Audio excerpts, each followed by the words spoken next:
அனைவருக்கும் வணக்கம். இன்னைக்கு டே 12. இறைத்தன்மையின் கருணையால், இறை பேராற்றலின் கருணையால் இந்த குழுவில் இருக்கிறவங்க எல்லோருடைய பேர் ஆதரவோடு இன்றைய நாளை நாம் துவங்குகிறோம். இன்றைக்கு என்ன அப்படின்னா, இன்றைக்கு ஒரு மகா வாக்கியத்தை தான் நம்ம எடுத்துக்க போகிறோம். அந்த மகா வாக்கியத்தை வச்சு அப்புறம் நாம் இந்த குழுவில் என்னென்னலாம் நாம் மேற்கொண்டு என்னென்ன செயல்கள், என்னென்ன நிகழ்வுகள்லாம் நாம் செய்ய போகிறோம் அப்படிங்கிறதோடைய ஒரு பொருள் அடக்கம் அப்படின்னு வச்சுக்கோங்களேன். அந்த மாதிரி ஒரு விஷயத்தை தான் நான் அவங்க கூட இன்றைக்கி பகிர்ந்துக்க போகிறேன். அதுக்கு நான் தேர்ந்தெடுத்திருக்கிற அந்த மகா வாக்கியம் என்ன அப்படின்னா, எப்பொருள் யார் யார் வாய் கேட்பினும் அப்பொருள் மெய்ப்பொருள் காண்பது அறிவு. இது உங்களுக்கு எல்லாருக்குமே தெரியும். திருவள்ளுவர் கொடுத்த பாடல் இது. ஒரு அற்புதமான மகா வாக்கியம். இதுக்கு அர்த்தமும் உங்களுக்கு தெரியும். அதாவது எந்த ஒரு விஷயமுமே யார் எவ்வளோ பேர் நம்மளை சுற்றி இருக்கவங்க என்னென்ன சொன்னாலும் அதனுடைய உண்மைத்தன்மை என்ன அப்படிங்கிறத தெரிஞ்சுக்கிறது தான் அறிவு, புத்தி, ஞானம், ஆத்மா. அதுதான் விஷயம். ஸோ அந்த அறிவு தான் ஆத்மா, அந்த புத்தி தான் ஆத்மா. அது எப்படின்னா, இப்படி தான் எதையும் நம்ம கேட்ட உடனே இது இப்படி தான், இது இப்படி தான். அதாவது ஐம்புலன்களால் நாம்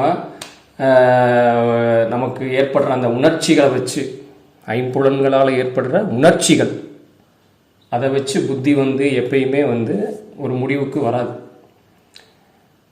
அது மெய்ப்பொருள் என்ன அப்படின்னு சொல்லி தன்னுடைய அறிவால் ஒவ்வொரு விஷயத்தையும் அது என்ன எப்படின்னு அதற்கான விளக்கங்களை கிடைக்கப்பெற்று அதுக்கப்புறம் அதை செய்து பார்த்து, செயல் மூலியமாக செய்து பார்த்து, அப்படி செய்யும்போது அது உணரும். பார்த்தீங்களா, அதை மட்டும்தான் அந்த அறிவு முழுமையாக ஏற்றுக்கொள்ளும்.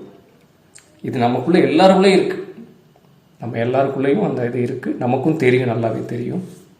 ஆனால் இந்த ஐம்புலன்களுடைய அதை பற்றி தான் அடிக்கடி நான் சொல்லிக்கிட்டே வரேன். நம்ம ஐம்புலன்கள் கண், காது, மூக்கு, தொடு உணர்ச்சி, வாய்.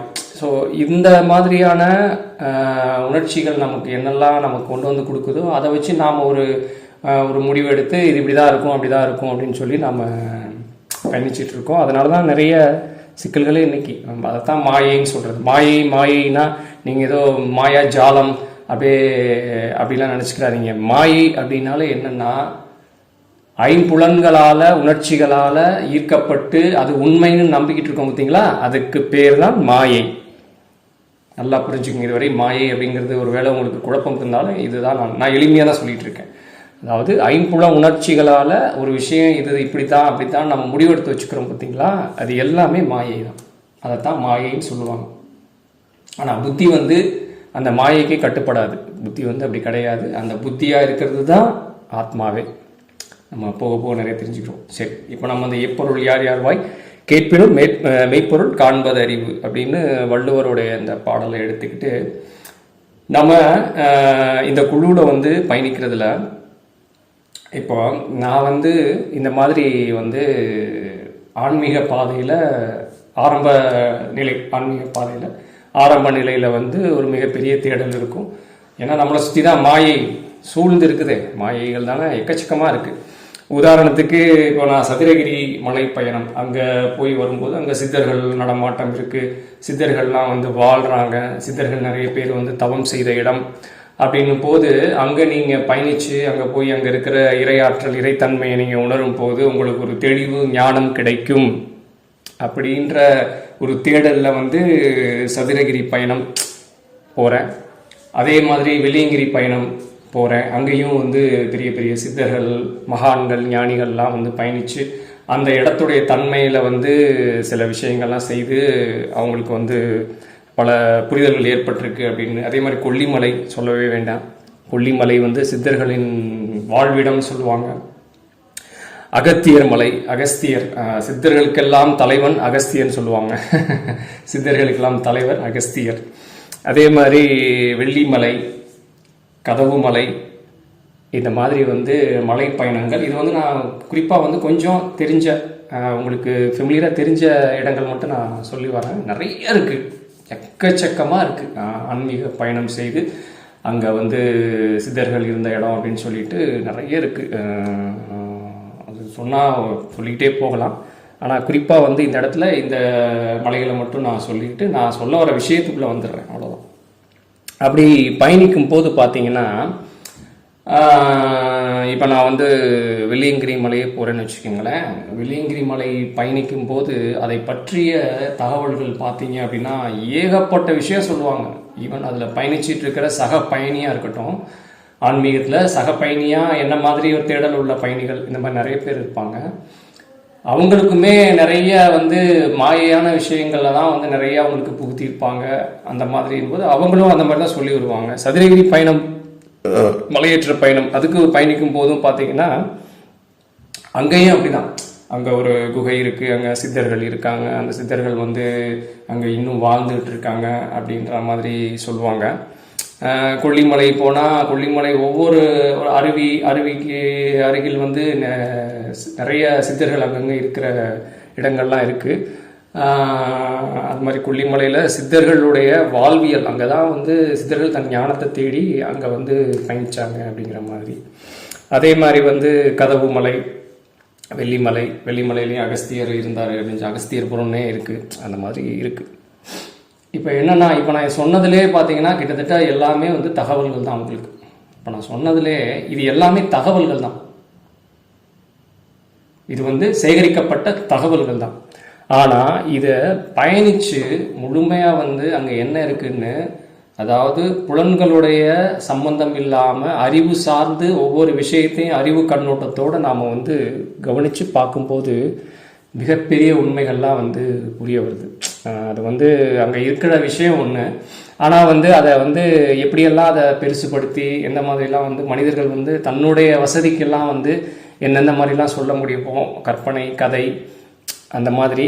இன்னொன்று என்னென்னா, அந்த இடத்துடைய தன்மையை வந்து பெருசாக வந்து மக்களுக்கு வந்து கொண்டு போய் சேர்க்கணும், அப்படின்னா தான் மக்கள் வருவாங்க அப்படிங்கிற ஒரு நல்ல விஷயமா கூட இருக்கலாம். அப்படியும் ஒரு சிலர் பண்ணுறாங்க.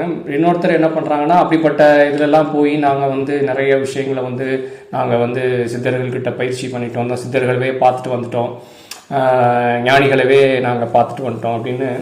இப்போ நம்மளே ஒரு பெருமையாக சொல்லிக்கும் போது அது நமக்கு ஒரு இதுதானே, நம்மளை சுற்றி இருக்கவங்க எல்லாரும் அப்படியே நம்மளை ஒரு மாதிரி பார்ப்பாங்க, அந்த மாதிரி எல்லாம் இருக்குது.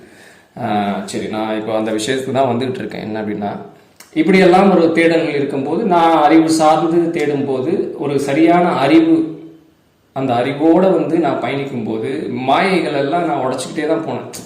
ஒவ்வொரு இடத்துலையுமே இருக்கிற அவங்க சொல்லப்படுற விஷயம் என்ன அப்படிங்கிறத நான் உட்கார்ந்து அமர்ந்து அந்த இடத்துல வந்து ஒரு உணர்வு, என்ன உணர்வு ஏற்படுதோ, இல்லை அங்கே ஏதோ ஒரு குறியீடு விட்டுருப்பாங்க. குறியீடுகள் தான் நம்மளை சுற்றி. ஆன்மீகத்துக்கு சித்தர்கள் ஞானிகள் எல்லாமே என்ன பண்ணி வச்சுட்டு போயிருப்பாங்கன்னா குறியீடுகள் தான் விட்டுட்டு போயிருப்பாங்க. ஒரு குறியீடு, இந்த இடத்துல இப்படி எனக்கு இந்த இடத்துல ஒரு விஷயம் அப்படி நடந்துச்சு, எனக்கு ஒரு புரிதல் உணர்தல் ஏற்பட்டுச்சு அப்படிங்கிறத குறியீடாக தான் அங்கே விட்டுட்டு போயிருப்பாங்க. அவங்கள மாதிரி நம்மளும் வந்து இந்த ஐம்புலன்களெல்லாம் தூக்கி மூலையில் போட்டுட்டு ஒரு உணர்தலோட அந்த இடத்துல வந்து ஒரு புரிதலோட அறிவு சார்ந்து பார்க்கும்போது நிச்சயமாக அந்த இடத்துல இருக்கிற ஒரு தன்மை வெளிப்படும், நிச்சயமாக வெளிப்படும். அற்புதமான தன்மை வெளிப்படுனா நம்ம அறிவுக்கு சரியான ஒரு ஒரு உணவு அந்த இடத்துல கிடைக்கும். அதுதான் விஷயம். இதுதான் எல்லா இடத்துலையுமே வந்து இவங்க பண்ணி வச்சுட்டு போன விஷயம், ரைட்? இப்போ ஆன்மீகம் அப்படின்னு எடுத்துக்கிட்டாலே நான் பொதுவாக சொல்லிடுறேன் என்ன அப்படின்னா, ஆன்மீகம் அப்படின்னு எடுத்துக்கிட்டாலே நாம் வந்து ஆத்ம ஞானம், அதுதான். அதாவது ஆத்மா அப்படிங்கிறது பேரறிவு, அந்த ஆத்மா தான் பேரறிவு. பேரறிவு வந்து மாயைகளுக்குள் சிக்கவே சிக்காது. இந்த உலகமே மாயை தான். பேரறிவு அந்த மாயைக்குள்ளே சிக்கவே சிக்காது. எதெல்லாம் சத்தியம், எதெல்லாம் உண்மையோ அதிலே தான் ட்ராவல் ஆகிட்டு இருக்கும். அது மட்டும்தான் அது புரிஞ்சுக்கிறோம். அந்த மாதிரி ஒரு அறிவு இருக்குன்னு வச்சுக்கோங்களேன். அந்த அறிவு, அந்த பேரறிவுக்கு கீழே தான் நாம் வந்து பரமாத்மாவுக்கு கீழே ஆத்மாக்களாக நாம் வந்து இருக்கோம். அதெல்லாம் விரிவாக பார்ப்போம். ஆத்மானாலே அதை பற்றி பெரிய விஷயங்கள் பேசலாம், பரமாத்மானாலே அதை பற்றி நிறைய பேச வேண்டியது இருக்கும்.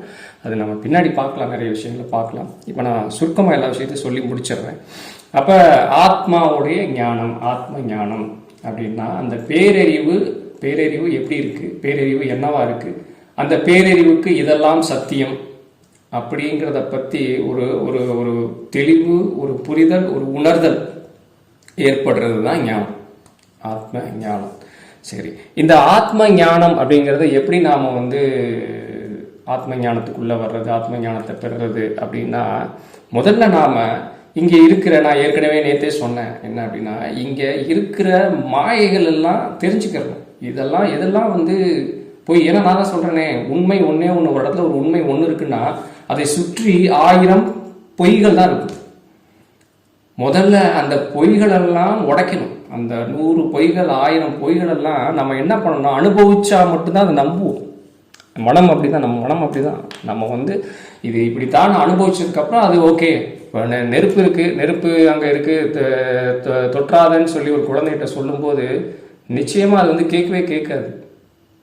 அந்த குழந்தை மாதிரி தான் நம்ம மனம். நம்ம பெரியாள் ஆகிட்டாலும் வயசானவங்களாக இருந்தாலுமே அந்த மனம் அப்படி தான் இருக்கும். குழந்தை மாதிரி தான் எல்லா வேலையும் செய்யும். அப்போ நெருப்பு இருக்குது, அதை தொற்றாது அப்படின்னு சொல்லும்போது அது கேட்காது. போய் கையை வச்சோன்னே சுரின்னு சுட்டோன்னே அவ்வளோதான். அந்த நிமிடம் அந்த ஞானம், அந்த உணர்வு, அதுக்கடுத்து நெருப்பு எங்கே பார்த்தாலும் அது தொடாது. இவ்வளோதான். இப்போ அந்த மாதிரி தான் என்ன அப்படின்னா, நம்மளை சுற்றி 1000 மாயைகள் இருக்கும்போது அந்த மாயைகளை போய் ஒன்று தொடுத்துட்டு பார்ப்போம். இதுவாக இருக்குமா அப்படின்னு தொடுவோம், அது இல்லை அப்படின்னு உணர்வோம். இதுவாக இருக்குமா அப்படின்னு தொடுவோம், அது இல்லைன்னு உணர்வோம். இப்படியே அந்த மாயைகளை உடச்சி கடைசியில் கணக்கு பண்ணி பார்த்தா 1000 மாயைகள் இருக்கும். உண்மை அந்த நெருப்பை தொட்ட உடனே இதுதான் நம்ம உணர்ற பார்த்தீங்களா, அது மாதிரி உண்மை வந்து ஒரு புரிதல் ஏற்படுத்தும். அந்த மாதிரி தான். அப்படி அந்த உண்மை அப்படிங்கிறத வந்து நம்ம தெரிஞ்சுக்க மாயைகளை உடைக்க வேண்டியது இருக்குது.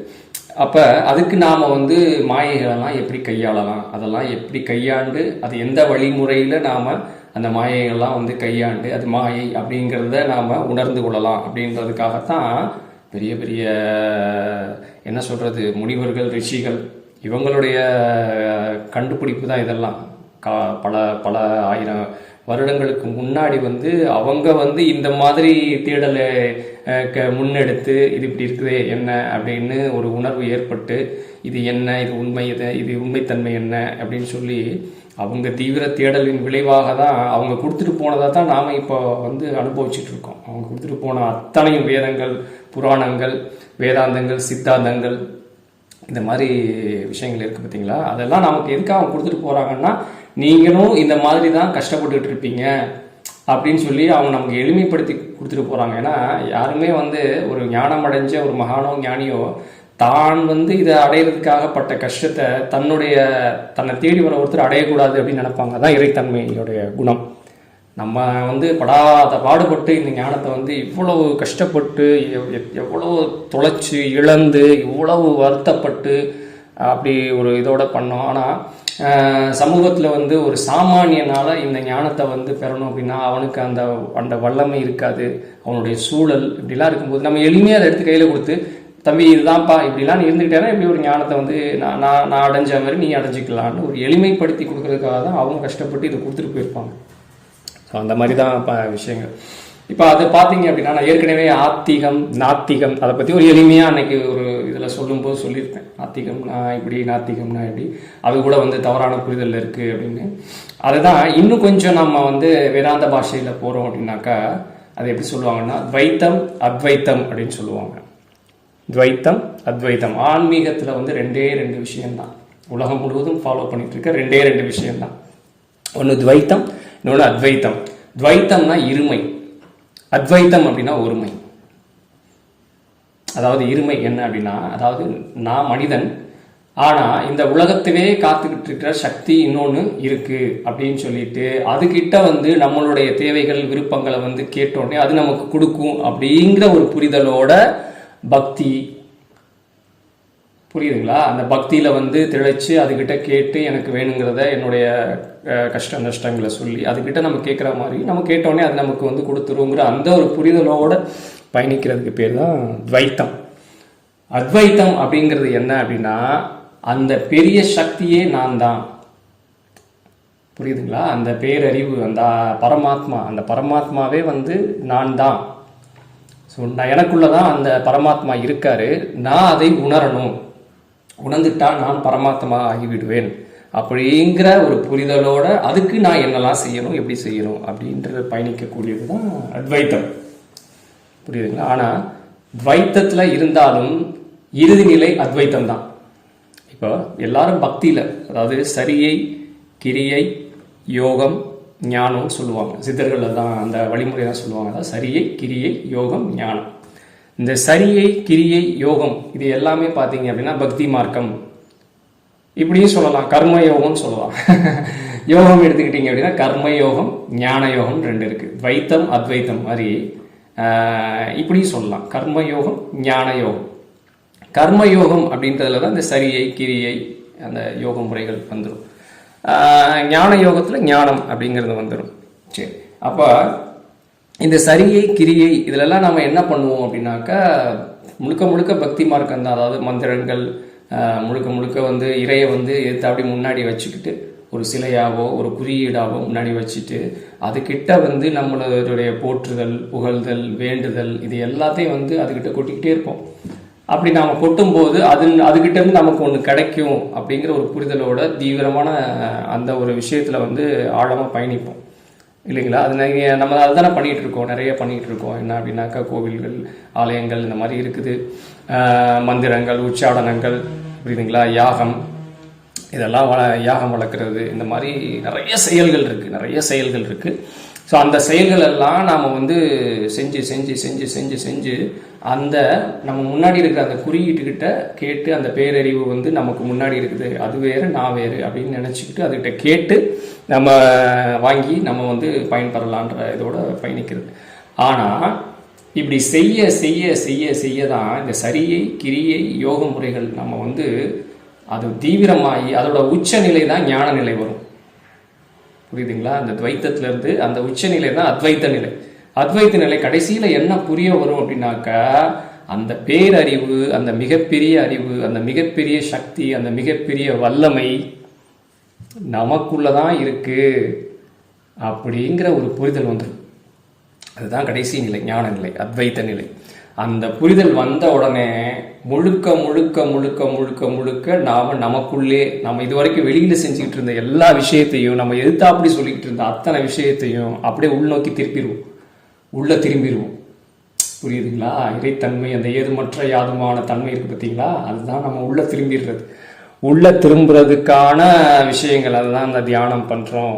புரியுதுங்களா? தியானம் தான் நம்ம பண்ணுறோம். நம்ம தியானத்தில் எந்த ஒரு விஷயத்தையுமே திரும்ப திரும்ப திரும்ப திரும்ப சொல்லிக்கிட்டே வரும்போது நம்ம அதுவாக ஆகிறோம் பார்த்தீங்களா? அப்போ அதனுடைய விளைவு, செயலுடைய விளைவு என்னவா இருக்குது? நாம் அதுவாக ஆயிடுறோம். வாழ்க வளமுடன், வாழ்க வளமுடன் சொல்லும்போது நாம் வளமுடன் வாழ ஆரம்பிச்சிருவோம். அப்போ அந்த விளைவு என்ன நடக்குது? நமக்கு தான் வந்து வளமான வாழ்க்கையை வந்து கொடுக்குது. நாம் வந்து சொல்லிட்டு இருக்கோம் ஒருத்தர்கிட்ட, நீ வாழ்க வளமுடன், நீ வாழ்க வளமுடன்னு ஆசீர்வதிச்சுக்கிட்டே இருக்கோம். அது எங்கிட்டு திரும்புது அப்படின்னா நம்ம பக்கம் திரும்பி நம்மளை வந்து வளமுடன் நலமுடன் வாழ்வதற்கான அந்த தன்மையை உள்ளுக்குள்ள உருவாக்கி விட்டுரும். இவ்வளவுதான். இதுதான் வந்து கான்செப்ட். ஸோ இதுக்குள்ளே நாம் வந்துட்டோம் அப்படின்னாக்க நம்ம முழுக்க முழுக்க அந்த இறைத்தன்மையாக நாம் மாறினதுக்கப்புறம் நம்மளுடைய ஒவ்வொரு செயலும், நான் ஏற்கனவே சொல்லிட்டேன், நம்ம செயல் வந்து சிறப்பாக இருக்கும், அந்த மாதிரிலாம் நம்ம வந்துடுவோம் அப்படின்லாம் சொல்லியிருக்கேன் நான். ரைட். அப்போ உங்களுக்கு வந்து துவைத்தம் அத்வைத்தம் அப்படிங்கிற ஒரு புரிதல் ஏற்பட்டிருக்கும். அதே மாதிரி சரியை, கிரியை, யோகம், ஞானம். ஸோ இதுதான் ஆன்மீக பாஷைகள். இதெல்லாம் இதை நான் ஏன் இப்போ நான் சொல்லி வரேன் அப்படின்னா இது மாதிரிலாம் நீங்கள் வந்து கேட்டிருப்பீங்க. கேட்டுட்டு உங்களுக்கு அங்கங்கே கொஞ்சம் கொஞ்சம் பிச்சு பிச்சு கேட்டுருப்பீங்க. சரியைன்னு இருப்பாங்க, கிரியைன்னு இருப்பாங்க, யோகம்னு இருப்பாங்க, ஞானம்னு இருப்பாங்க, துவைத்தம் இருப்பாங்க, அத்வைத்தம் அப்படின்னு இருப்பாங்க, ஆத்ம ஞானம் அப்படின்னு சொல்லியிருப்பாங்க, கர்ம யோகம், ஞான யோகம்னு இதெல்லாம் அப்படியே காத்து வாகலாம் எங்கேயாவது கேட்டிருப்போம். நம்ம தான் முழுமையாக உள்ளே போய் பார்த்தா தானே அதனுடைய மெய்ப்பொருள் காண்பது தானே அறிவு. எப்பொருள் யார் யார் வாய் கேட்பினும் மெய்ப்பொருள் காண்பது அறிவு. நம்ம கேட்போம், ஆனால் அதோடைய மெய்ப்பொருள் என்ன அப்படிங்கிறத நம்ம பயணிக்கிறதுக்கு நம்மளுடைய சூழலும் நம்மளுடைய கர்ம பதிவும் நம்மளை விடாது. நம்ம பல வேலைகள், பல சூழ்நிலைகள் இருக்கிறதுனால நம்ம அதுக்குள்ளே பயணிக்கிறதுக்கான நேரம் காலங்கள் இல்லாதனால நம்ம இப்படி இருப்போம். ரைட். இப்போ அந்த மாதிரி ஓரளவுக்கு உங்களுக்கு ஒரு ஜென்ரல் தான் இதெல்லாமே. இதை பற்றி இப்போ துவைத்தம் அத்வைத்தம் சொன்னோன்னா அதை பற்றி துவைத்தத்தை பற்றி முழுமையாக வந்து நான் நிறைய விஷயங்களை வந்து பகிர்ந்துக்கலாம். அதுக்கெல்லாம் நேர காலம் வரும். நம்ம தான் சொல்லியா இப்போ தானே ஒவ்வொரு அடியாக நகர்ந்துட்டு வர்றோம். ஒவ்வொரு நாளும் வந்து உங்களுக்கு கண்டிப்பான முறையில் வந்து ஒரு மாயை உடஞ்சிருக்கும். நீங்கள் ஒரு வேளை வேற ஒன்றா நினச்சிட்டு இருந்திருக்கலாம், இல்லை அது இப்படி தான், ஓ இப்படி இருக்கா, நம்ம இதுக்கு தெரியலையே அப்படின்னு கூட வந்து நிறைய பேருக்கு வந்து அந்த மாதிரி ஒரு புரிதல் உணர்தல் ஏற்பட்டிருக்கலாம். ஸோ அப்படி தான் நம்ம வர்றோம். இதெல்லாம் உடச்சிக்கிட்டே வர்றோம். மாயைகளை பூரா சூழ்ந்திருக்கிற மொத்த மாயைகளையும் உடைக்கும் போது மிச்சம் என்ன இருக்கும்? ஒன்றே ஒன்று உண்மை மட்டும்தான் இருக்கும். அதை நான் இதுதான் உண்மைன்னு நான் இல்லை, இறைவன் இல்லை, யாருமே வந்து சொல்ல தேவையில்லை. அத்தனையும் மாயையும் தெரிஞ்சதுக்கப்புறம் மிச்சம் சொச்சம் இருக்குது. 1000 இருக்குது, 999 மாயை அப்படியா இருந்தால் மிச்சம் இருக்கிற ஒன்று என்னவா இருக்கும்? அதுதான் சத்தியம், அதுதான் உண்மையாக இருக்கும் அப்படிங்கிறது நீங்களே புரிஞ்சுக்கிடுவீங்க. அதுக்கப்புறம் வந்து யாருடைய வழிநடத்தலும் உங்களுக்கு தேவையே இருக்காது. ஸோ அதுதான் இப்படித்தான் வந்து ஆன்மீக பாதை, ஆன்மீக வழிநடத்தல் வந்து மெய்ஞான பாதை அப்படிங்கிறது இப்படி தான் இருக்கும். இப்படி தான் கொண்டு போக முடியும். இப்படி கொண்டு போனால் தான் அவங்கள தெளிவுபடுத்த முடியும். அப்படிங்கிறதுனால தான் அந்த மாதிரி போயிட்டுருக்கோம். இப்போ ஒன்றும் இல்லை, இன்னும் நான் உங்களுக்கு ஒரு எளிமையான உதாரணம் சொல்கிறேன், நல்லா கவனிங்க. நம்ம பெரும்பாலும் எல்லாருமே கேட்டிருக்கிற விஷயம் ராமாயணம், மகாபாரதம். ராமாயணம்ன்ற அந்த கதை, மகாபாரதம் அப்படிங்கிற அந்த ஒரு கதை. நான் கதையை எப்படி புரிஞ்சுக்கிறதுன்னு ஒரு எளிமையான விளக்கம் உங்களுக்கு ஏற்கனவே கொடுத்துருப்பேன். கரெக்ட் தானே? காக்கா கதை மறந்துருக்க மாட்டீங்க. காக்கா, நரி, வடை, பாட்டி, இந்த கதை வந்து அதுதான் அந்த எளிமையான விஷயந்தான் பெரிய பெரிய விஷயமா அந்த உலகத்தில் வந்து சூழ்ந்திருக்குன்னு நான் ஏற்கனவே உங்களுக்கு சொல்லியிருப்பேன். இருந்தாலும் ஒரு பெரிய ஒரு சத்தியத்தை வந்து ஒரு பெரிய உதாரணத்தை வச்சு நான் இப்போ உங்களுக்கு சொல்கிறேன். இதுவும் இப்போ நான் சொல்கிற விஷயமும் இந்த சத்தியமும் என்ன அப்படின்னாக்கா, ஐயா சிவானந்த சுவாமிகள் ஐயா அவங்க வந்து மெய்ஞான பாதையில் கரை கண்டவர். நீங்கள் கேள்விப்பட்டிருப்பீங்க, இல்லைனாலும் அப்படியே தேடி பார்த்தீங்கன்னா அவருடைய என்ன சொல்கிறது, அத்வைத்தத்தில் வந்து அவர் ஒரு மகான், ஒரு ஞானி. அதை வந்து புரிந்து உணர்ந்து வெளிப்படுத்தி பல பேருக்கு வந்து ஞானத்தை கொடுத்தவர். அவர்கிட்ட வந்து அடியனுக்கு வந்து கிடைச்ச அந்த ஞான புரிதலை வந்து நான் அவங்க கூட வந்து பகிர்ந்துக்கிறேன். அவ்வளோதான். இதெல்லாம் நான் கண்டுபிடிச்ச விஷயம் இல்லை. இன்னொன்று பேசிகிட்டு இருக்கிற நானும் இறைத்தன்மை என்னை வச்சு உங்களுக்கு சொல்லிக்கிட்டு இருக்கேன். அவ்வளோதான். நான் ஏற்கனவே பல தடவை சொல்லிட்டு தான் வர்றேன். நான் வெறும் உங்கள் வீட்டில் குப்பை கூட்டுற ஒரு தொடப்ப குச்சி, அவ்வளோதான். இதை நீங்கள் அப்பப்போ ஞாபகத்தில் வச்சுக்கிறணும். ஏன்னா அதுதான் உண்மை, அதுதான் சத்தியம். ரைட். இப்போ ராமாயணம், மகாபாரதம் அப்படின்னு எடுத்துக்கிட்டிங்கன்னா, ராமாயணம்னோட நம்ம ராமர், அந்த கதைகள், அந்த அனுமன், அதே மாதிரி வந்து ராவணன், சீதை, இலங்கை, இதெல்லாம் வந்து இந்த கதைகள் உடனே ஞாபகத்துக்கு ஒரு எல்லாருக்குமே நம்ம எல்லாம் பார்த்துருப்போம். அப்படியே ராமர் காட்டுக்கு போகிறது, ராமர் காட்டுக்கு போகிறாரு, அப்புறம் காட்டில் வந்து நடக்கிற நிகழ்வுகள், சீதை ராவணனால் கவரப்படுறாங்க, அப்புறம் வந்து ராவணன் வந்து சீதையை வந்து கடத்தி கொண்டு போயிடுறாரு, அதுக்கப்புறம் ராமன் வந்து ராவணை ஜெயிச்சு அவரை வந்து என்ன சொல்கிறது வதம் செய்து சீதையை மீட்டெடுத்து வர்றாரு அப்படிங்கிறது தான் கதை. புரியுதுங்களா? இதை வந்து ஒரு முனிவர் தான் எழுதியிருக்காரு, உங்களுக்கு தெரியும். இதை அவர் எழுதியிருக்காரு, அவ்வளோதான். ஆனால் அவர் ஏன் இதை எழுதினார் தெரியுங்களா? ஏன் எழுதியிருக்காரு அப்படிங்கிறது தான் விஷயம் இருக்குது. ஏன்னா நாம் ராமன் அப்படின்னோடனே ராமனை வணங்குறதுல மட்டும்தான் குறியாக இருக்கும், அந்த தன்மையை விட்டுருவோம். சீதை அப்படின்னோடனே சீதையை வணங்குறதுல தான் குறியாக இருக்கும், அந்த தன்மையை விட்டுருவோம். அதே மாதிரி ராவணன் அப்படிங்கிற பேர் கேட்டு ராவணன் அப்படிங்கிற அந்த தன்மையை வெறுக்கிறதுல தான் குறியாக இருக்குமே தவிர அந்த தன்மையை நாம் புரிஞ்சுக்காம அந்த தன்மை நமக்குள்ளலாம் இருக்குன்றதை மறந்துடுவோம். அதுதான். அப்போ எதுக்காக இந்த கதை சொல்லப்பட்டது அப்படின்னாக்கா, ராவணன் அப்படின்னாலே அது என்ன ஒரு குவாலிட்டி, என்ன ஒரு தன்மை அப்படின்னா அகங்காரம் இல்லைன்னா கர்வம் அப்படிங்கிறத குறிக்கிற அந்த குறியீடு தான் ராவணன்.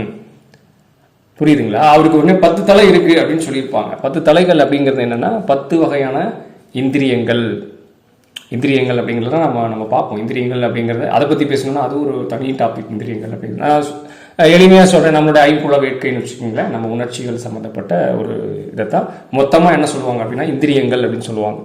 ரைட். அதுக்கடுத்து பார்த்தீங்கன்னா இலங்கை அப்படிங்கிற அந்த அந்த அந்த ஊர், அந்த நகர் 9 வாயில்களை உடைய உடலை குறிக்கிறது.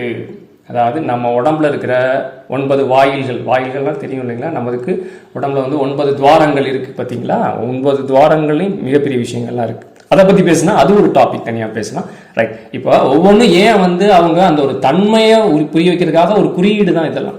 அதே மாதிரி விபீஷணன், ராமாயணத்தை வந்து விபீஷணன் இருப்பார். அவர் வந்து பெரிய அறிவாளி அப்படிங்கிறத ஒரு அறிவை குறிக்கிற ஒரு குறியீடாக இருப்பாங்க. சீதை அப்படிங்கினாலே அமைதி, சாந்தி, அந்த தன்மை அங்கே இருக்கும் அப்படிங்கிறத அது ஒரு உருவமாக ஒரு பேராக அவங்கக்கிட்ட வந்து நம்ம கதையாக வந்து காட்டுறாங்க. அப்படிங்களா? மொத்தத்தில் இங்கே ராமன் அப்படிங்கிறது யாரு? ராமன் அப்படிங்கிற அந்த ஹீரோ யாரு அப்படின்னாக்க ஞானம். புரியுதுங்களா? ஞானமே உருவாக ஒருத்தன் இருக்கான் அப்படின்னா அவன் தான் ஹீரோ. அவன் தான் அந்த கதைக்கு ஹீரோவே. எவனுக்கு யாருக்கு வந்து ஞான புரிதல், மெய்ப்பொருள் காண்பது, அறிவுங்கிற அந்த ஞானம் இருக்குதோ அவர் தான் அந்த கதையோட ஹீரோ. புரியுதுங்களா? அதே மாதிரி ராவணனை வந்து கடைசியில் கொல்றது, ராவணனை வந்து அதாவது அவருடைய அகந்தையின் காரணமாக அவருடைய இந்திரியங்கள், அதாவது அவருடைய மன உணர்ச்சிகள் எல்லாம் அடக்கி ராவணன்ற அரக்கனை அந்த இந்திரியங்கள் காரணமாக அவன் அரக்கனை ஆயிடுறான். அந்த அரக்கனை வந்து அடக்கி அவனை வந்து வதம் செய்து, புரியுதுங்களா, வதம் செய்து அவன் தான் நம்மளை வந்து நிம்மதியாக இருக்க விடாமல் தொல்லை பண்ணுறான். நமக்குள்ள அப்படி உள்ளே போய் பாருங்க. நமக்குள்ள அந்த இந்திரிய பிரச்சனை தானே, மனம் தானே உணர்ச்சிகளை கிளறி நம்மளை வந்து நிம்மதி இல்லாமல் படாத பாடுபடுத்துது. ஸோ அந்த மாதிரி அந்த உணர்ச்சிகள் எல்லாம் வதம் செய்து அவர் கடைசியாக யாரை கைப்பற்றுறாரு? அமைதி அப்படிங்கிற அந்த சீதையை கைப்பற்றுறாரு. பார்த்தீங்களா? கடைசியில் அதாவது ராமன் கூட கடைசியாக எதை வந்து கைப்பற்றுறார்?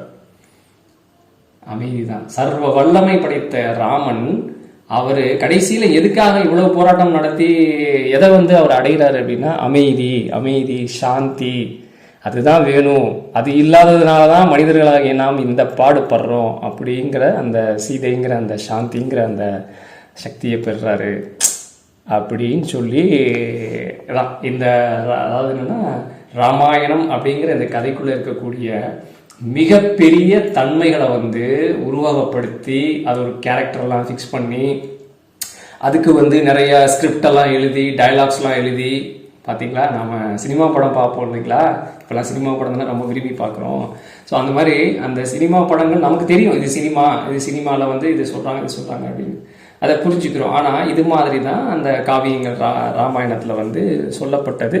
அப்படி நமக்கு சொல்லு வரும்போது நாம் உள்நோக்கி திரும்பி நமக்குள்ளே இருக்கிற இந்த விஷயத்தெல்லாம் வந்து நாம் அழிச்சுக்கிறணும் அப்படிங்கிறத தான் சொல்லி முடிக்கிறதுக்காக தான் அந்த முனிவர் வந்து இந்த ராமாயணம் தத்துவத்தை வந்து கொண்டு வந்து நம்மக்கிட்ட கொடுத்துட்டு போயிருக்காங்க. பார்த்தீங்களா எவ்வளோ பெரிய ஒரு மிகப்பெரிய சத்தியம், உண்மை. ஆனால் இன்னைக்கு இந்த கண்ணோட்டத்தில் நாம் ராமாயணத்தை எப்பயுமே பார்க்கறதில்ல இல்லைங்களா? ராமனை நம்ம பார்க்குறோம், ராமன் தான் ஹீரோன்னு நமக்கு தெரியும். ஒரு உதாரணத்துக்கு சொல்கிறேன், தவறாக நினச்சிக்கிறாதீங்க.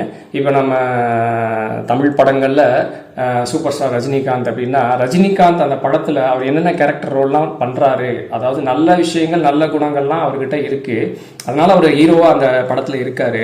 ரைட். அப்போ நாம் எடுத்துக்க வேண்டியது என்னவா இருக்குன்னா, அவர் நல்லவனாக இருக்கிறதுக்கு என்னெல்லாம் எப்படியெல்லாம் குணாதிசயங்கள் வச்சுக்கிறாரு, அது எப்படியெல்லாம் அவரை ஜெயிக்க வைக்குது அப்படிங்கிறத எடுத்துக்கிட்டு அது நம்மளுடைய லைஃப்ல வந்து ட்ரை பண்ணி பார்க்கறதுக்காக மட்டும்தான் அந்த கதை சொல்லப்பட்டது அப்படின்னு எடுத்துக்கிட்டோம் அப்படின்னாக்க, நாம அடுத்த நாள்ல இருந்து அந்த படம் பார்த்த அடுத்த நாட்கள்ல இருந்து என்ன பண்ண ஆரம்பிச்சிட்டோம்னா, அந்த ரஜினிகாந்த் அந்த படத்துல என்னென்ன நல்ல விஷயங்கள்லாம் பண்ணாரோ அதெல்லாம் நாம் என்ன பண்ணி பார்ப்போம், ட்ரை பண்ணி பார்ப்போம், அதுல என்ன உணர்றோம் அப்படிங்கிறத பார்ப்போம், அதன் விளைவுகளை பார்ப்போம், உடனே நாமளும் ரஜினிகாந்தாவே மாறிடுவோம். புரியுதுங்களா? ஆனால் நாம் இப்போ ரஜினியோட ஃபேன்ஸ் அந்த மாதிரி இருக்கிறவங்க என்ன பண்ணிடுறாங்க, ரஜினிக்கு மாலை போடுறாங்க, சிலை வைக்கிறாங்க, பால் ஊற்றுறாங்க, தீபம் ஏற்றுறாங்க. இது நடக்குது பார்த்தீங்களா? அவங்க கண் முன்னாடி நடக்குது. இதே தான் நாம் கோயில்களில் செஞ்சுக்கிட்டு இருக்கோம். ஆலயங்களில் வந்து நமக்கு எதிர்த்தாப்படி உன்னை வச்சுக்கிட்டு அதை வந்து பூஜை புனஸ்காரங்கள், அதாவது பக்தி மார்க்கம், அது தவறு இல்லை, நான் தவறுன்னு சொல்லவே வரல, அது தவறே கிடையாது. ஆனால் அதை செய்ய தான் வந்து நாம் ரஜினியை பிடிக்க தான் நம்ம ரஜினி மாதிரி மாறுவோம். அதுக்கான அடிப்படை, அதாவது ரஜினிகாந்த் அப்படிங்கிற அந்த கேரக்டரை வந்து ராமன் அப்படிங்கிற அந்த கேரக்டர் நமக்கு பிடிக்க நம்ம ராமனை திரும்ப ராமனுடைய அவதாரங்கள், ராமனுடைய கதைகள், ராமனுடைய வரலாறுகள் திரும்ப பார்க்க நம்ம கொஞ்ச நாள் அப்படியே மெல்ல நம்ம ராமனாவே மாறிக்கிட்டே வருவோம். அதை விட்டுட்டு ராவணன் எனக்கு பிடிச்சிருக்கு அப்படின்னு சொல்லிட்டு நம்ம ராவணனை பார்த்துக்கிட்டே, ராவனுடைய ஒரு பயங்கர பராக்கிரமசாலி, சிவனுடைய பக்தர், அவருக்கு சர்வ வல்லமை இருக்குன்னு ராவணனை பார்க்க ராவணன் மாதிரி நம்ம ராவணன் மேல பக்தி அதிகமாக செலுத்த நாம எதுவாக மாறுவோம், ராவணன் தான் மாறுவோம். பார்த்தீங்களா? இதுதான். அப்போ இந்த மாதிரி தான் வந்து எல்லாமே வந்து சத்தியங்கள், உண்மைகள் இப்படி சொல்லப்பட்டிருக்கு. நாம் புரிஞ்சுக்கிற இது எடுத்துக்கிறத பொறுத்து தான் அதனுடைய பலன், பயன் நம்மளால் வந்து அனுபவிக்க முடியும் அப்படிங்கிறது தான் ஒரு பெரிய உண்மை. இதே மாதிரி தான் மகாபாரதம், ராமாயணம் மாதிரி மகாபாரதம். இப்போ நான் ராமாயணத்துக்கு எப்படி ராமன் வந்து இப்படி ஒரு தன்மை, இப்படி ஒரு தன்மை அப்படின்னு சொன்னோம், அது மாதிரி மகாபாரதம் அப்படின்னாலே ஒட்டுமொத்த உலக வாழ்க்கையில் இருக்கிற அத்துணை தன்மைகளும் அதுக்குள்ள இருக்கும். ஒரு குறியீடாக இருக்கும். அதாவது கிருஷ்ணர், அர்ஜுனர், பாண்டவர்கள், புரியுதுங்களா? இதுக்கு ஒரு பெரிய இப்போ ராமாயணத்தை சுருக்கமாக அழகாக சொல்லிட்டேன். ஆனால் மகாபாரதத்துக்கு ஒவ்வொரு தன்மையும் நான் விளக்கி சொல்லணும் அப்படின்னா இன்னொரு தனியான ஒரு பதிவில் தான் நான் சொல்ல முடியும். கண்டிப்பாக சொல்கிறேன் நான். நம்ம அடுத்த ஒரு பதிவில் பார்க்கலாம். இப்போ அந்த மாதிரி தான் மகாபாரதம் அப்படின்னு எடுத்துக்கிட்டீங்க அப்படின்னாக்கா நல்லொழுக்கம், ஞானம், அரசியல், மதம், தத்துவம், தர்மம், புரியுதுங்களா? அதே மாதிரி எதிர்காலம், இறந்த காலம், நிகழ்காலம், ஞானம், முதுமை, மரணம், அச்சம், நோய், துறவு, பிரம்மச்சரியம், ஆசிரமம், இப்படி அத்தனை தன்மைகளையும் அதுக்குள்ள ஒரு நிறைய கேரக்டர்ஸ் உருவாக்கி அதுக்குரிய ஸ்கிரிப்டெல்லாம் ரெடி பண்ணி அந்த ஸ்கிரிப்டை வந்து மொத்தமாக ஒன்று சேர்த்து ஒரு படத்துக்கு கதையாக எழுதி உருவாக்கி வச்சிருப்பாரு நம்ம வியாசர் மொழி அவர்கள். அந்த மாதிரி பண்ணி வச்சிருப்பாங்க.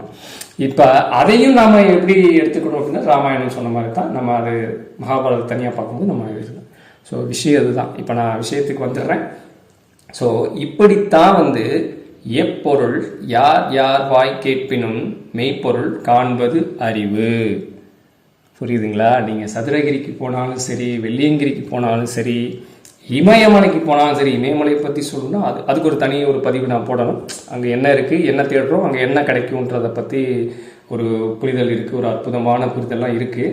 நம்ம பார்க்கலாம். அதான் இது மாதிரி தான் நிறைய பார்க்க போகிறோம். என்ன அப்படின்னா முதல்ல மாயைகளை பூரா உடச்சிக்கிட்டே வர போகிறோம். நம்ம இங்கே இருக்கிற நாம் ஆன்மீகம் சம்மந்தப்பட்டு எதையெல்லாம் நாம் வந்து வேற மாதிரி புரிஞ்சு வச்சுருக்கோமோ அதெல்லாம் அதுவல்ல. இதுதான் திருவண்ணாமலையா, திருப்பதியா, புரியுதுங்களா, காளஹஸ்தியா, நம்ம வந்து ராமேஸ்வரத்துக்கு என்ன, அங்கே என்ன இருக்குது, அங்கே போனால் என்ன கிடைக்கும், திருச்செந்தூரா, அங்கே போனால் என்ன கிடைக்கும், இப்படி ஒரு பெரிய பெரிய உண்மைகள்லாம் இருக்குது. பெரிய பெரிய அற்புதங்களாக இருக்குது. இறைத்தன்மையின் கருணையால், அந்த தயவால், அந்த பேராற்றால் அடியனுக்கு வந்து அடியனுக்கு கிடைச்ச விஷயத்த, அடியன் உணர்ந்த விஷயத்த நான் என்னை வச்சு தான் இறை வந்து உங்ககிட்ட கொண்டு வந்து சேர்க்குது. ஸோ அதனால் புரிஞ்சுக்குங்க. அப்படி இப்படி ஒவ்வொரு ஆன்மீக தலங்கள், ஆலயங்கள், ஒரு ஆலயம்னா என்ன, ஒரு கோவில் அப்படின்னு எடுத்துக்கிட்டோம் அப்படின்னா அந்த கோவிலை நாம் எப்படி ஒரு அத்வைத கண்ணோட்டத்தோடு பார்க்கணும். துவைத்தம் ஒரு பக்கம் இருக்கணும், பக்தியெலாம் இருக்கணும். ஆனால் பக்திக்கு நாளடைவில் அது அத்வைத்தமாக மாறணும். அது ஒரு கண்ணோட்டம் இருக்கு இல்லைங்களா? ஒரு கோயிலில் நம்ம நுழையிறதுலேருந்து, கோபுரத்துலேருந்து, அந்த கொடிமரத்துலேருந்து, அங்கே இருக்கிற மூலவர்லேருந்து, புரியுதுங்களா, அதுக்குள்ளே சுற்றி இருக்கிற தேவதைகள்லேருந்து, அதே மாதிரி நாயன்மார்கள், 63 நாயன்மார்கள், 14 சித்தர்கள் சொல்கிறோம், 12 ஆழ்வார்கள் சொல்கிறோம். இப்படிலாம் இருக்குது, நிறைய இருக்குது. ஆழ்வார்கள் என்ன சொன்னாங்க, 63 நாயன்மார்கள் அவங்க என்ன செய்தாங்க, எப்படி இறைவனை இது பண்ணாங்க, சித்தர்கள் அதே மாதிரி, புரியுதுங்களா? இதுதான் ரைட். இப்போ நம்ம அந்த இதுக்கு வருவோம். இப்படி தான் என்னென்னா இதை பற்றி ஒவ்வொன்றும் வந்து நம்மளை சுற்றி சூழ்ந்திருக்கிற மாயைகளை உடைச்சிட்டு உண்மையான பக்தி, உண்மையான அந்த ஞானம் அப்படிங்கிறது என்ன அப்படிங்கிற புரிதல் ஏற்பட்டு அதை நம்ம செயலாக மாற்றுவோம் பாருங்கள். அப்போ கிடைக்கும் பாருங்கள் பலன், அப்போ கிடைக்கும் பாருங்கள் அந்த பலன். திருச்செந்தூர் போயிட்டு இருக்கோம், இத்தனை வருஷமாக திருச்செந்தூர் போவோம், ஆனால் அங்கே மெய்ப்பொருள் ஒன்று இருக்குது. ராமேஸ்வரம் போவோம், பல வருடங்களாக ராமேஸ்வரம் போவோம், அங்கே ஒரு அற்புதமான மெய்ப்பொருள் இருக்குது. திருப்பதி போய் வந்துட்டு இருப்போம், அங்கே ஒரு அற்புத மெய்ப்பொருள் இருக்குது. திருவண்ணாமலையும் போயிட்டு வந்துட்டு இருப்போம், அங்கே ஒரு அற்புத மெய்ப்பொருள் இருக்குது. நாம் என்ன பண்ணுவோம்னா எல்லாரும் என்ன செய்கிறாங்களோ அவங்க பின்னாடியே போவோம். அவங்க பின்னாடி அவங்க என்ன செய்கிறாங்க, அவங்க என்ன பண்ணிகிட்டு இருக்காங்க பார்ப்போம். அவங்க நம்மக்கிட்ட என்ன சொல்கிறாங்க அதை கேட்போம், நாமளும் அதை செய்வோம். நமக்கு ஏதாவது கிடைக்காதா அப்படின்னு நம்ம தேடல் வச்சுட்டு இருப்போம். புரியுதுங்களா? இப்படி நம்ம தேடிக்கிட்டு இருப்போம். ஆனால் நமக்கு அந்த மெய்ப்பொருள் வந்து நமக்கு விளங்காது. மெய்ப்பொருள் வந்து நம்ம உணரவே முடியாது அந்த இடத்துல. அதான் அங்கே தான் 1000 மாயைகள் சூழ்ந்திருக்கு.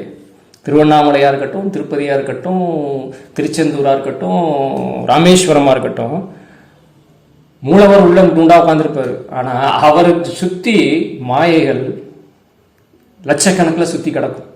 அதையெல்லாம் உடைச்சு அந்த உண்மைத்தன்மை யாருக்கு மெய்ப்பொருள் தேடல், அந்த பேரறிவு, அந்த ஆத்மா, அந்த பரமாத்மாவோட சக்தி உள்ளுக்குள்ளே இருக்கோ அவங்க இந்த மாயைகள்லாம் உடச்சி உடச்சி உடச்சி உடச்சி உண்மை மெய்ப்பொருள்குள்ளே போய் நிற்பாங்க. மெய்ப்பொருள்களை நின்ன நிமிஷம் அந்த ஞானம் கிடச்சிரும், அந்த இறை ஞானம் கிடச்சிரும். திருச்செந்தூரில் உங்களுக்கு என்ன கிடைக்கணுமோ அது அப்போ அந்த நிமிடம் உங்களுக்கு கிடைக்கும். திருவண்ணாமலையில் என்ன கிடைக்கணுமோ அந்த நிமிடம் நீங்கள் எல்லா மாயம் உடச்சி போய் முன்னாடி நிற்கும்போது நீங்கள் பிறவி பேர் அடைவீங்க. நீங்கள் பிறந்ததோடைய அந்த பலனை அந்த பயனை நீங்கள் அந்த தன்மையை நீங்கள் உணர்வீங்க. இதுதான் அந்த என்ன சொல்கிறது, எண்ட் ஆஃப் த ஷோ அப்படின்னு சொல்கிறோம்ல, அந்த இடத்துக்கு வர்றது. நம்ம பல வருடமாக, பல பிறவிகளா, பல யுகங்களா, பல வருடங்களா, இந்த பிறவிகளை இதுக்கு முன்னாடி அப்படி தேடிக்கிட்டு இருந்த அந்த விஷயம் எல்லாமே, மெய்ப்பொருள் எல்லாமே நம்ம கையில் நிற்கும்போது அற்புதம். அது வார்த்தைகளால் சொல்லவே முடியாத ஒரு தன்மை, வார்த்தைகளால் அதை விவரிக்கவே முடியாது. அதுதான் பரமாத்மா, அந்த தன்மை. புரியுதுங்களா? நான் குறியீடுகள் எல்லாம் உடச்சிட்டு வரேன். குறியீடு இந்த இப்படிங்கிறதெல்லாம் நம்ம ஏற்கனவே இருக்கிற அந்த அறிவெல்லாம் உடச்சி நம்ம உள்ளுக்குள்ளே போயிட்டுருக்கோம், மெய்ப்பொருளுக்குள்ளே போயிட்டுருக்கோம். ஸோ இதுதான், இப்படித்தான் நாம் நம்ம குழுவில் இனிமேல் இது சம்பந்தமான அறிவுகள், அறிவு சார்ந்த செயல்கள் சார்ந்த உணர்வுகள் இது உங்களுக்கு கொடுக்கப்பட்டு கொண்டே இருக்கும். இந்த குழுவில் அடுத்தடுத்த நம்ம போடக்கூடிய அந்த நிகழ்வுகள் என்னென்ன பண்ண போகிறோம்னா இது உங்களுக்கு கொடுக்கப்பட்டுக்கிட்டே இருக்கும். ஒரு கட்டத்தில் ஒரு ஸ்டேஜில் அவங்கவுங்க இருக்கிற புரிதலுக்கு ஏற்ற மாதிரி ஒருத்தர் ஒரு நிலையை இது பண்ணுவீங்க. இப்படி இந்த பேரறிவு, இந்த மெய்ப்பொருள் கிடச்சிருச்சின்னு வச்சுக்கோங்களேன். கிடச்ச உடனே நீங்கள் உங்களுடைய வாழ்க்கையில் உங்களுக்கு எது தேவை, எது தேவையில்லை, எதெல்லாம் நமக்கு சிறப்பாக இருக்குது, எதை நம்ம முக்கியமாக பார்க்கணும், எதை நம்ம முக்கியமாக வச்சுக்கிறணும், எதெல்லாம் அனாவசியம், எது மட்டும் அத்தியாவசியம், இப்படி புரிதல் இருந்தால் நாம் எவ்வளோ ஆனந்தமாக வாழலாம் இல்லைங்களா? கான்செப்ட் அதுதான். இதெல்லாம் நாம் கற்றுக்கிட்டு நாம் என்ன பண்ண போகிறோம்னா கர்மயோகம் தான் பண்ண போகிறோம். இதையெல்லாம் தெரிஞ்சுக்கிட்டு கர்மயோகம், கிருஷ்ணர் சொல்லுவார், பகவான் கிருஷ்ணர் என்ன சொல்லுவார் அப்படின்னா, கர்மயோகமே நீ மனிதன் ஆகிய நீ கர்மயோகமே ஞான யோகத்தை அடையும் சிறந்த வழி அப்படின்னு சொல்லுவார். அவ்வளோ அதுதான். என்ன அப்படின்னா உடனே நான் இறைவனை பார்க்கணும், சாமியை பார்க்கணும்னு நீ பாட்டுக்கு உனக்கு கொடுத்த ரோலை தூக்கி போட்டுட்டு, நான் ஏற்கனவே சொல்லிகிட்டே வர பார்த்தீங்களா, எனக்கு என்ன ரோல் கொடுத்துருக்கோ அந்த ரோலெல்லாம் எதுவுமே செய்யாமல் நான் பாட்டுக்கு எதையோ ஒன்று பிடிச்சிட்டு எங்கேயோ போய் ஒரு மூலையில் போய் உட்காந்துருப்பேன். அவ்வளோதான். அந்த கர்மம் இன்னும் கூடிக்கிட்டு தான் போகும். அப்போ அதை பற்றி சொல்லிடுவார். ரைட், அதை பற்றி பேசினா நிறைய போயிட்டே இருக்கும். அது மாதிரி இந்த கர்மம் நம்ம செய்ய போகிறது கர்மம், நம்ம செயலுக்கு பேர் தான் கர்மம். நல்லா புரிஞ்சுக்குங்க. கர்மம்னா கெட்டது அப்படின்னு நினச்சிக்கிறாதீங்க. நாம் மூச்சு விடுறது கூட ஒரு கர்மம் தான். நம்ம விடுற மூச்சு கூட, ஒரு தடவை மூச்சை உள்ளே எடுக்கிறோம், திரும்ப மூச்சை வெளியே விடுறோம், இது ஒரு கர்மம். இதனுடைய பலனை நீங்கள் அனுபவிச்சு தான் ஆகணும். அந்த பலன் தான் நீங்கள் உயிர் வாழ்றீங்க. தெரியுங்களா? அந்த செயல் நடக்கிறதுனால தான் நாம் உயிர் வாழ்ந்துட்டு இருக்கோம், அந்த கர்மத்தை செய்கிறதுனால தான். இப்போ நான் கர்மத்தை செய்ய மாட்டேன், அது கர்மம் அப்படின்னு சொல்லிட்டு மூச்சு வர நிறுத்தினேன்னா அவ்வளோதான், இந்த உடலை விட்டு வெளியே வந்துடுவோம்.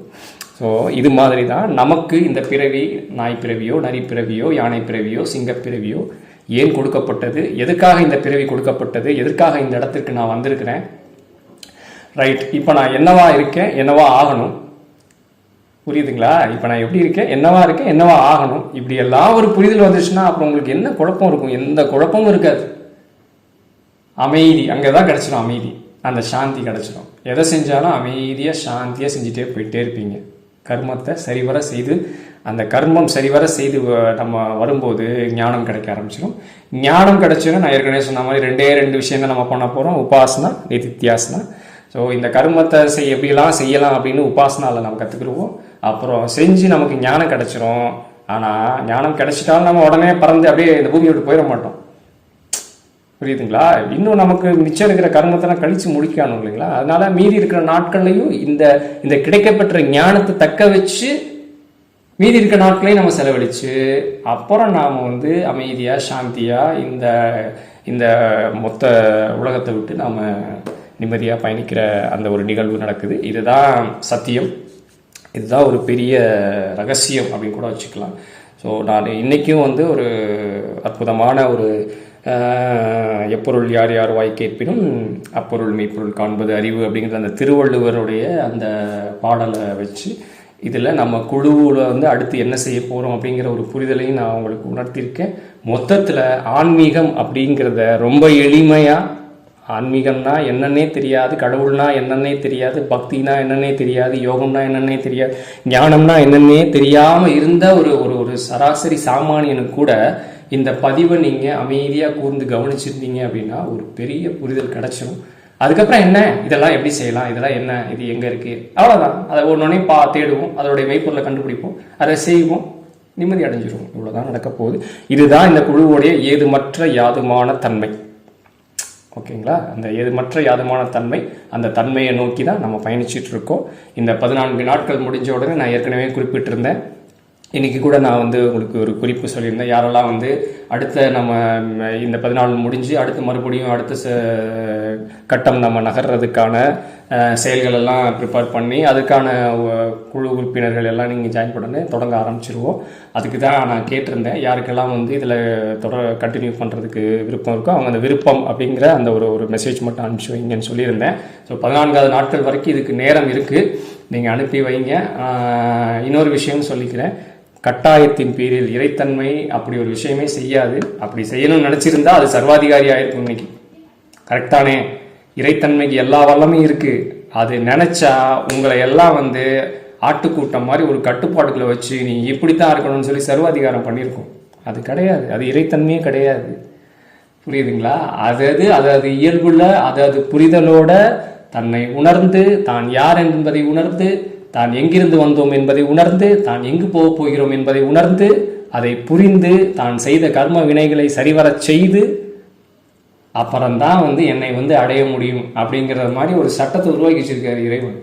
அந்த ஒரு சட்டம் ஒரு அற்புதமான சட்டம். அதனால தான் அவர் அங்கே நிம்மதியாக உட்காந்துருக்காரு.